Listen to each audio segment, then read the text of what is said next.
All right. So in this video, I'm going to go ahead and price out a property that actually working off of FreedomSoft. So this is going to be really interesting because she's getting other offers and giving us feedback on it. So let's go ahead and move into this. So I'm actually going to combine video one and two, or two and three into this that I originally said I was going to make a video on pricing out a property and then also making blind offers.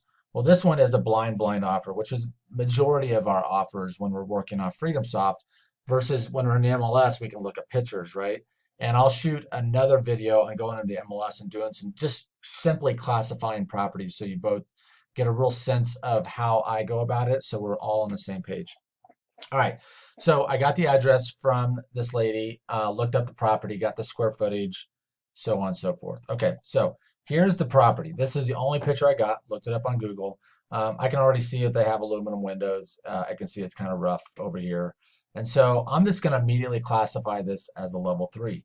Now, if I'm not quite sure, most of these, if it's built in between 40 and 70, we're going to probably be at a level three. Just go ahead and do that. The next thing you can do is when you call the agent, or if you are calling the agent and you're talking to them, or you text them, ask them, can you give me answer these four questions? When has the roof been replaced? Are the windows aluminum or vinyl? Um, then what would be the next one? Oh, the HVAC. How old is the HVAC? And then the fourth one, is there any major issues that you know of? Those are really the major four questions, and I'll put those in an email that we need to ask. And that will give us an idea if they're like, no, windows are newer, roof is new, no major issues, property looks great, da da da da da. We can probably move that into a class two, right? Um, and if it's been built between 40s and 70s. If the property's been built between 75 plus, we can start thinking about maybe this is a level one or level two, right?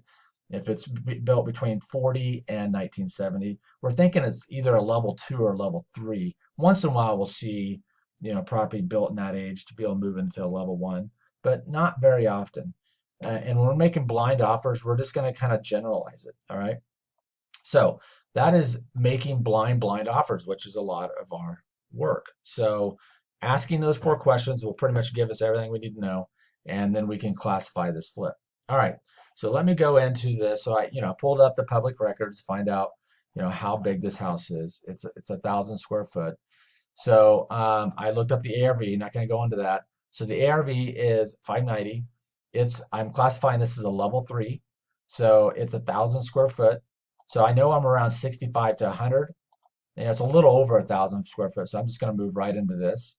So it's, it's just a little over 1,000 square foot. So I'm thinking 75,000, just kind of looking at the picture. That's it, right? I mean, we're not going to overthink this. So I plugged in 75,000. If this house is closer to 2,000, I'd be closer to 100,000, right? But this is pretty much it. So plugged in 75,000.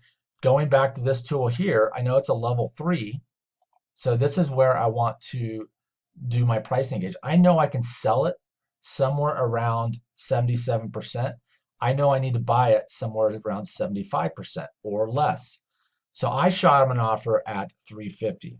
All right. So let's go down to 350 and we'll see where I'm at. So I'm around 72%, a little low based on our numbers here of what we know things are selling at. Here's where it gets interesting. She sends back a email saying she's got offers at 372, 375, and 380. All right. So this tells us, wow. I mean, that 380 is at 77. 375 is somewhere around 76 and 72. So she's right in this range of 75 to 77%. Isn't that interesting? That's where we're at too, right? We know we need to buy it at 75 to make any money, or 76, because we probably won't get any more than 77% out of this thing, right? So we know we need to be somewhere around this 370 would be probably my highest mark. I don't think I can compete with this 380. because they're already at 77%. So do I really? So that's why I'm probably going to stick to my guns. These are the type that are going to give us great feedback, but we're not probably going to get them because she is shopping this thing all over town. I mean, I talked to her like a week ago, and she's still gathering investor offers. So if we really want to get into it, we go to our pricing gauge and go to level 3. Let me correct this real fast. I didn't update the 1 through 5 gauge over here. I'll have to send you guys the sheet again. But we're on the level 3 column, and we can start getting into this. We might be able to sell it at 7.9. Just know that if you're buying it at 77%, it's going to be a fight because there's not very much solds up here. And this is in August and September, right? No Octobers. So we know we're going to be pushing that top limit already. We know it's going to be a tough sell, right? We already know that. And so if we buy it here, if we're buying somewhere here, originally I was down here, I knew I was going to have an easy time selling it, right? So that's where that pricing gauge comes in. I'm not going to spin my wheels on this property. I'm just going to send out more and more offers until we get something that's a little better to a little easier sell.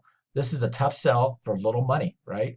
This is, if I got it here, this would be a much better sell, easier sell at more money. So that's where we want to focus our time. This is what this pricing gauge is going to help you figure out. You know, if you know you're buying somewhere around here, you know that you're going to have a really tough time trying to sell it because there's only one sold above you, right? Versus if you're buying down here, wow, you know that you are in pretty good shape to sell that because look at these solds right here. This is a non-sell, by the way. Red are non-sells, greens are sells. All right, so that's pretty much it. Same with condos. You can look at that the same way. So you can see how valuable this information is because it really helps us dial in our number. Not only that, when we get a property, let's say we get a property all the way down here, no longer are we mispricing it. We're pricing it more in line with the market because we know what things are selling at. All right. So anyways, that is pretty much it with the pricing tool. And let me see if there's anything else. So I am going to be stick on this particular property. 372, she's at 372, 375, and 380. I was at 350. I'm going to raise it to 360. That puts me at 0.74. Maybe I'll raise it to, yeah, I'll raise it to 75. So I'm going to raise it to 367, and that's it. Because that's, you know, I'm not going to try to compete in this realm right here, but this tells us by the market that we are right in there, right? These are not the ones we're going to win, right? She's pricing this out to everybody. You know, this is going to help us on the ones where we make the money and that we actually get are the ones that the realtor doesn't send out to anybody else, you know. But these ones that they send out to everybody else, it's good to get feedback to see how we're doing. All right. So, but we can't really compete. You know, this takes away that edge of wanting to win this deal at 380. I'll price at 381. Well, I'm going to be wasting my time, right? Because we already know at 381, I'm going to be at 0.77, which I already know is the top. That's what I need to be selling at, right? You know, if I want to double check that at level 3, you know, I'll be right in here. That's where most of the solds are at. I might be able to sell here, maybe, but it's going to be tight. So it's going to be a tough sell. So I know that going into it. So anyways, it helps put things in perspective with the market and how the market's going and where you're actually going to fall within your solds. So hopefully all that makes sense.